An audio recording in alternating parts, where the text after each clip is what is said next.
కర్కాటక రాశి వారికి ఈ వారం సాధారణ ఫలితాలు గోచరిస్తున్నాయి. ముఖ్యమైన వ్యవహారాల్లో నిదానంగా నింపాదిగా వ్యవహరిస్తే లాభపడతారు.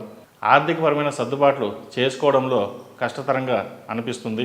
ముఖ్యమైన పత్రాల మీద సంతకాలు చేసేటప్పుడు 1-2 సార్లు చదివి అర్థం చేసుకుని సంతకం చేయడం అనేది చెప్పదగిన సూచన. సంతాన పురోగతి బాగున్నప్పటికీ వాళ్ళు చదువుకుందామన్న చదువుకి ధనాన్ని చేకూర్చగలమా లేదా అనే అటువంటి ఆందోళన, ఇబ్బంది ఏర్పడుతుంది. దైవబలంతో ముందుకు సాగండి, మంచి ఫలితాలు సంప్రాప్తిస్తాయి. వ్యాపారంలో తాత్కాలిక భాగస్వాములను చేకూర్చుకుంటారు. కొత్త వ్యాపారాలు, వ్యవహారాలు, విద్యా సంబంధమైన విషయాలకు, ఉద్యోగ సంబంధించిన ఇంటర్వ్యూలకు అభ్యర్థనను సమర్పించడానికి అనుకూలమైన కాలమని చెప్పవచ్చు. ఈ రాశి వారికి అఘోర పాశుపత హోమం చేయించడం చెప్పదగిన సూచన. ఈ రాశిలో జన్మించిన వారికి కలిసి వచ్చే సంఖ్య నంబర్ 4, కలిసి వచ్చే దిక్కు తూర్పు, కలిసి వచ్చే రంగు ఆకుపచ్చ.